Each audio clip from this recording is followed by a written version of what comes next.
नमस्कार दोस्तों। तो इस लैब में हम बात करने वाले हैं अमेज़न अरोरा की। सो अमेज़न अरोरा जो है वो है डिज़ाइन किया हुआ अमेज़न का ही। तो ये एक अमेज़न प्रोप्राइटरी डेटाबेस है, ठीक है? तो सबसे पहले इसके बारे में बात कर लेते हैं कि क्या है, कैसे है। तो अमेज़न अरोरा जो है वो मायसीक्वल एंड पोस्टग्रे कंपैटिबल है। तो अगर आपको लो कॉस्ट डेटाबेस चाहिए क्लाउड के अंदर, क्योंकि अगर मैं बात करूँ थर्ड पार्टी डेटाबेसेस की तो हाई लाइसेंस कॉस्ट होती है। तो वही मुझे high performance and low cost database चाहिए जो कि थर्ड पार्टी को रिप्लेस कर सके एडब्ल्यूएस के अंदर। तो हमारे पास है अमेज़न अरोरा जो कि कंपैटिबल है with मायसीक्वल and पोस्टग्रे।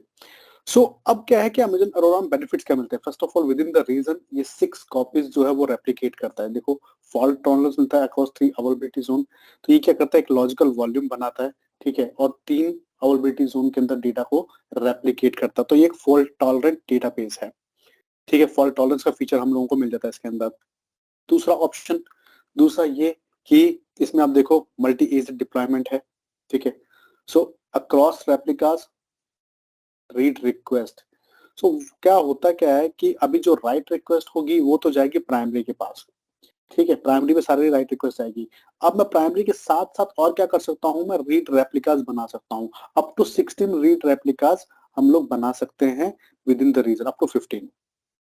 Up to 15 read replicas जो हम बना सकते हैं। इसके लिए हम ऑटो स्केलिंग भी कन्फिगर कर सकते हैं। तो इससे क्या होगा कि जो मेरे रीड रिक्वेस्ट आएंगी वो मैं रीड रेप्लिकास में भेज दूंगा परफॉर्मेंस को इंक्रीज करने के लिए, ठीक है? सारी जितने भी राइट रिक्वेस्ट होंगी वो जाएंगी प्राइमरी के ऊपर और वो फिर रेप्लिकेट हो जाएंगी कहाँ पे, आपके डेटा कॉपीज के अंदर। तो इसका ना रेप्लिकेशन जो हो रहा है within the availability zone. So अब ये क्या है, जो डेटा कॉपीज हैं एक अवेलेबिलिटी जोन में 2 हैं, दूसरे में 2 हैं, तीसरे में 2 हैं, टोटल 6 कॉपीज हैं, ठीक है? और रीड और राइट कौन मैनेज कर रहा है? प्राइमरी कर रहा है। और बाकी जो आपके रीड रेप्लिकास होंगे उनसे आप सिर्फ रीड रिक्वेस्ट उनके ऊपर सेंड कर सकते हो अपनी एप्लीकेशंस के थ्रू। ये होता है अमेज़न अरोरा। अब आपको अगर रीड रेप्लिकास को इंक्रीज करना है, मैनेज करना है कितनी बनेंगी, तो वो आप कर सकते हो ऑटो स्केलिंग के थ्रू कॉन्फ़िगर। आप प्रमोट कर सकते हो अमेज़न अरोरा के लिए रीड रेप्लिकास को न्यू प्राइमरी, और आप क्रिएट कर सकते हो एक न्यू प्राइमरी, वो आप प्रमोट कर सकते हो, बट आप बता सकते हो या फिर आप ऑर्डरिंग दे सकते हो कि ये प्राइमरी है अभी, अगर ये डाउन होगा तो कौन प्राइमरी बनेगा। तो मैं उसके लिए ऑर्डरिंग भी सेट कर सकता हूँ या फिर ऑटो स्केलिंग भी कॉन्फ़िगर कर सकता हूँ रीड रेप्लिकास के लिए। की फीचर्स की बात करें इसके अंदर की बेनिफिट्स क्या हैं, इसके फीचर्स क्या हैं, तो सबसे पहले high performance and scalability. So which offers high performance self healing storage, scale up to 128 TB, 128 TB तक ये स्केल हो सकता है। Point in time restore, continuous backup होता है इसका S3 के अंदर और आप उसको कभी भी रिस्टोर कर सकते हो।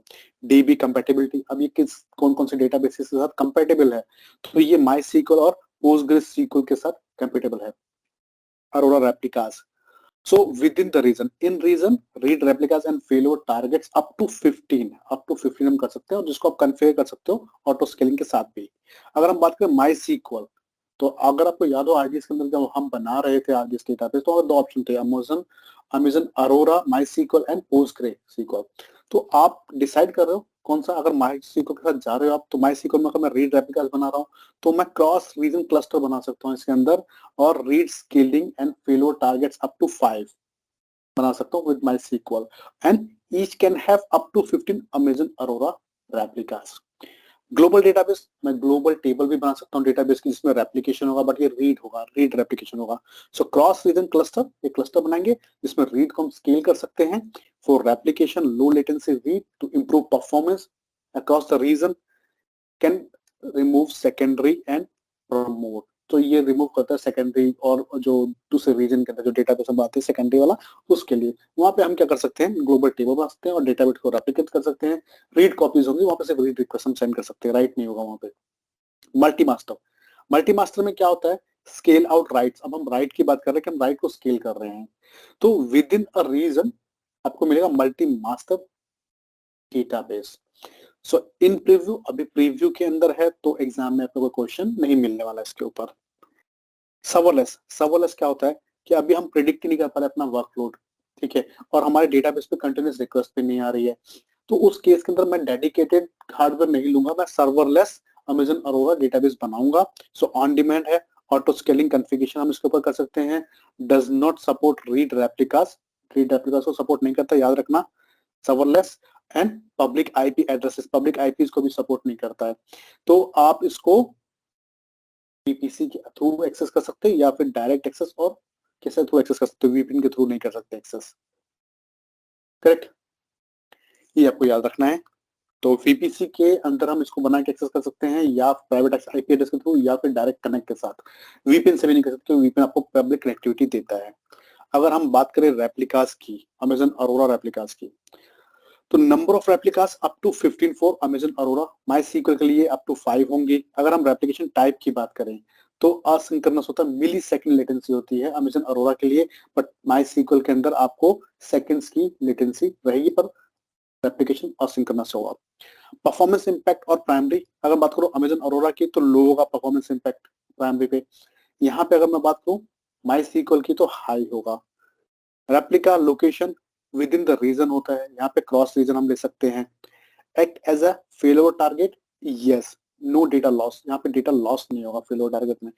यहाँ पे yes, potentially minutes of data loss would be there. तो अब आप देखो अपने रिक्वायरमेंट के अकॉर्डिंग चूज करोगे कि आपकी जो एप्लीकेशन है वो कितनी क्रिटिकल है और कितना डेटा लॉस आप अफोर्ड कर सकते हो, कितनी लेटेंसी आप अफोर्ड कर सकते हो, उसके बिहाफ पे आप सेलेक्ट करोगे आइदर अमेजन अरोरा और माई sequel replica.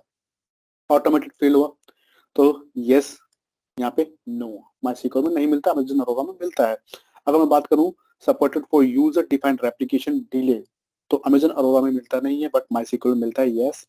Support for different data और स्कीमा वर्सेस प्राइमरी, तो अमेजन अरोरा में नहीं मिलता है, बट माई सीक्वल रेप्लिकेशन में मिलता है, यस।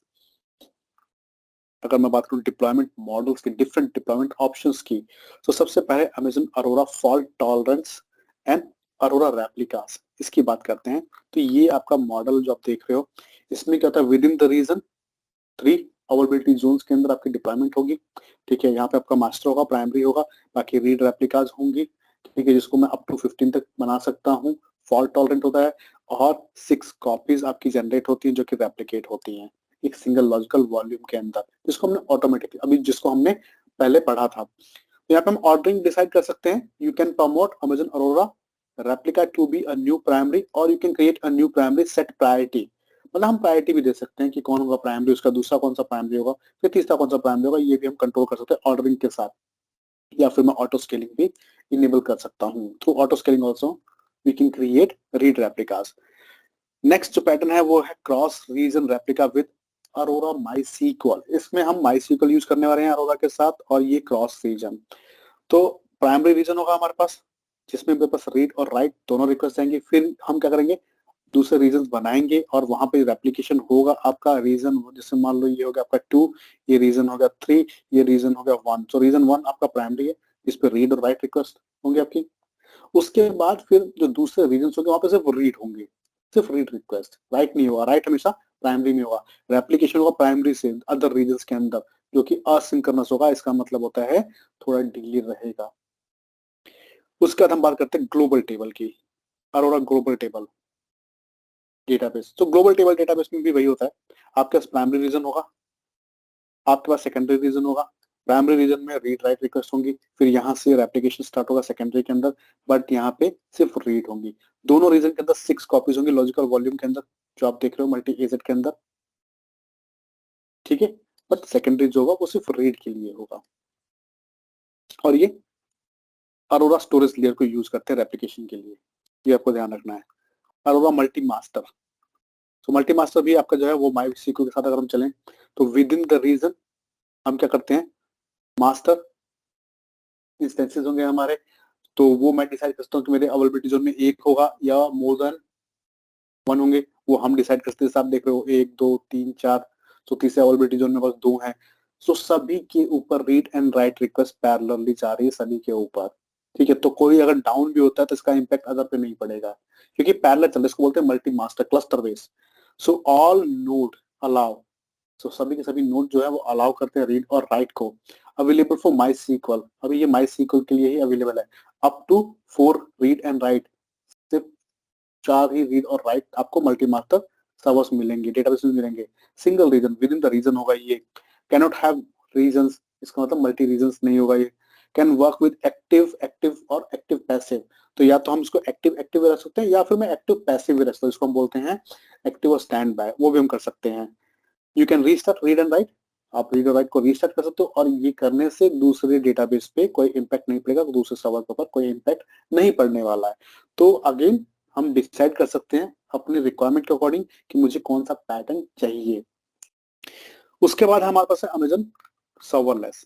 अगर मैं सर्वरलेस की बात करूं तो सिंपली क्या होता है, इसका आर्किटेक्चर इस तरह से है, ये आपका एप्लीकेशन सर्वर है, एप्लीकेशन सर्वर कनेक्शन बनाता है, कनेक्शन बनाने के लिए हमारे पास एक यहाँ पे फ्लीट होती है, इसको हम बोलते हैं राउटर फ्लीट, जो कि कनेक्शन बनाता है एप्लीकेशन सर्वर का डेटाबेस से। अब यहाँ पे होता क्या है कि हमारे पास पड़ा है वार्म पूल ऑफ कैपेसिटी, हम यूज करते हैं अमेजन कबेरा sorry Amazon Aurora capacity unit एसीयूज।